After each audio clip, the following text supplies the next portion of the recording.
18 prilli është dita ndërkombëtare e monumenteve. Ne do të flasim për gjendjen e monumenteve në Shqipëri. Në një intervistë për Marsildën është Arta Dollani, drejtoresha e monumenteve. 18 prilli është dita ndërkombëtare e monumenteve, kur në gjithë botën popull dhe kombet e ndryshme kthejnë vëmendjen nga monumentet dhe kultura e tyre. Por sa të ndërgjegjësuar dhe të interesuar janë shqiptarët për historinë tonë dhe monumentet që ne kemi. Për më shumë për këtë pjesë na flasi Arta Dollani.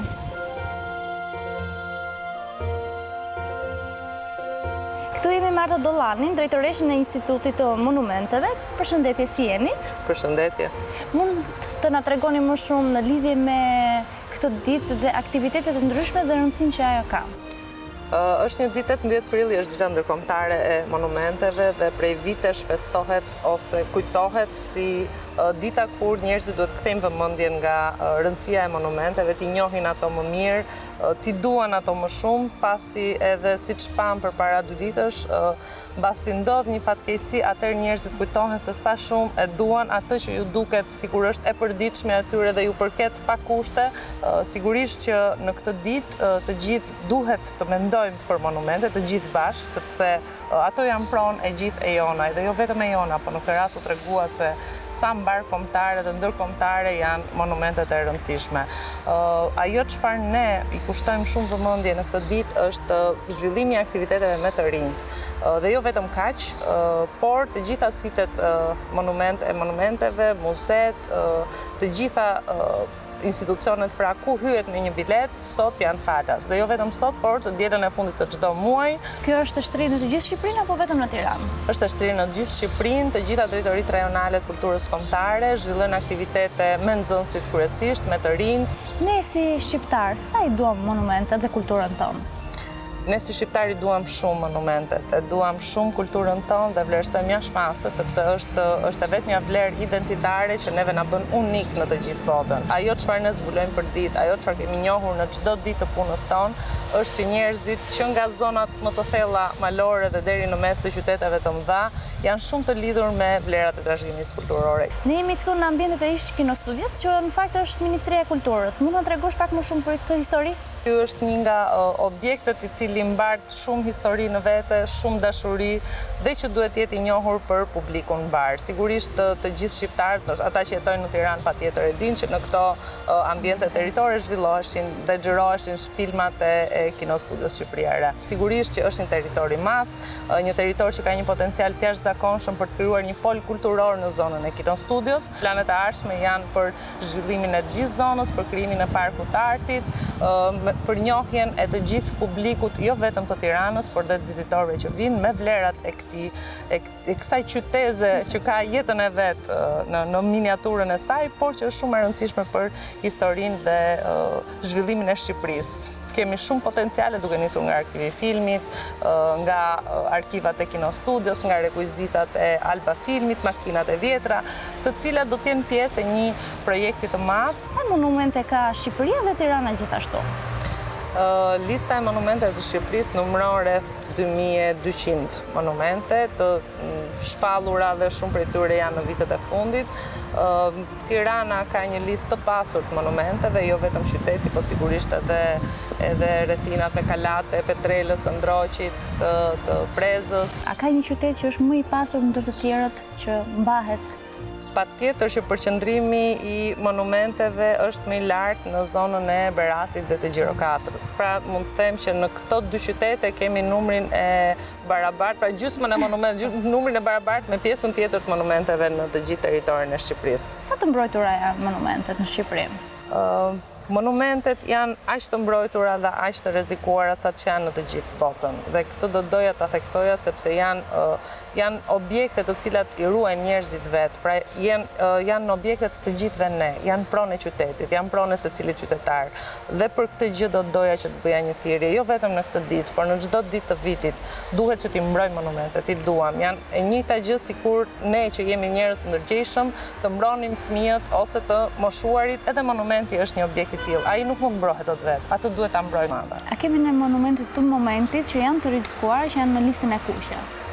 Po, patjetër ne kemi identifikuar gjatë 14-ës bëm identifikimin në të gjithë territorin, një identifikim i gjendjes fizike të monumenteve, të cili nuk kishte ndodhur më parë, dhe në këtë listë sigurisht u listua gjithë gjendja teknike dhe fizike e monumenteve.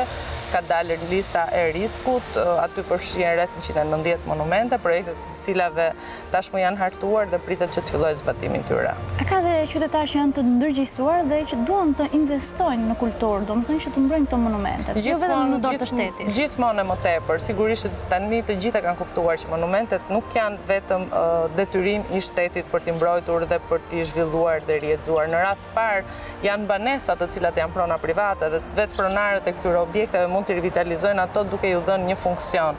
Ne kemi një sër monumentesh, por sa të interesuar janë shqiptarë që t'i vizitojnë? Rritja e numrit të vizitorëve në sitet që ne kemi me bilet dhe që kemi të matshme është rritur pothuajse 3 fish që nga viti 2014. Pra mund të me plot gojen që të gjithë janë mëse të dërgjegjësuar, që duhet t'i njohin këto vlera, duhet njohin fëmijët e tyre me këto vlera, ata që s'kanë qenë ndonjëherë duhet të shkojnë edhe të shikojnë, sepse përbëjnë një pasurim të kulturës së gjithë secilit. Më thonë, ne kemi filluar të kemi një turizëm kulturor në këtë drejtim. Turizmi kulturor është identifikuar si një nga shtyllat kryesore të ekonomisë së Shqipërisë. Është një nga elementët me të cilët neve mund të konkurrojmë shumë denjësisht në rajon dhe për këtë arsye ka lindur edhe projekti 100 fshatrave. Për këtë arsye janë ngritur disa programe si rrugët e besimit dhe rrugët e kujtesës, pasi janë pasuri të cilat janë një potencial shumë i madh zhvillimi, jo vetëm për ekonominë lokale, po për të gjithë Shqipërinë.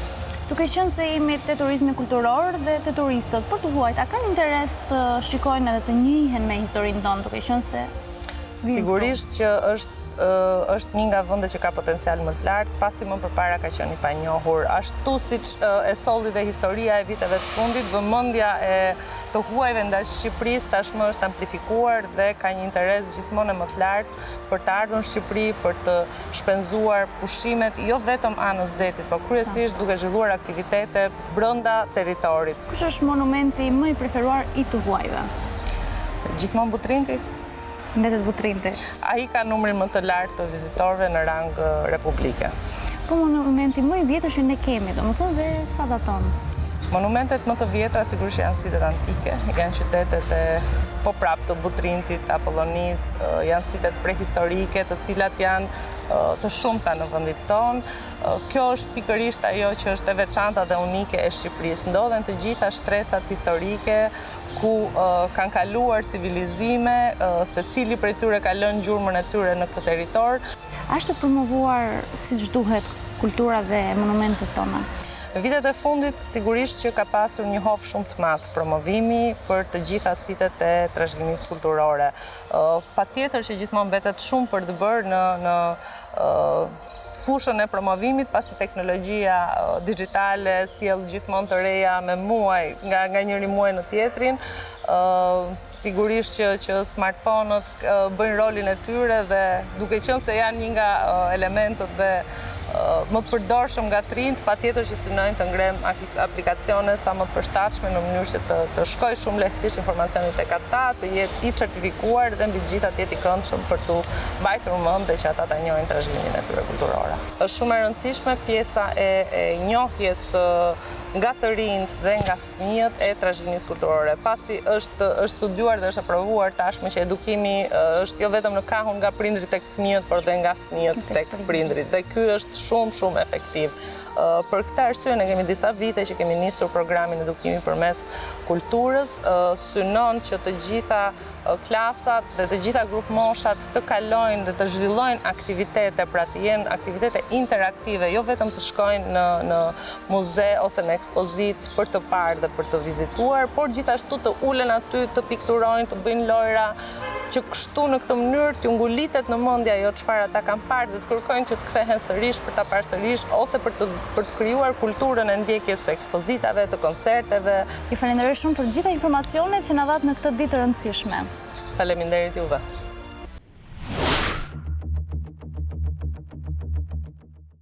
Për të parë më shumë video të programit ton, regjistrohuni tani në YouTube.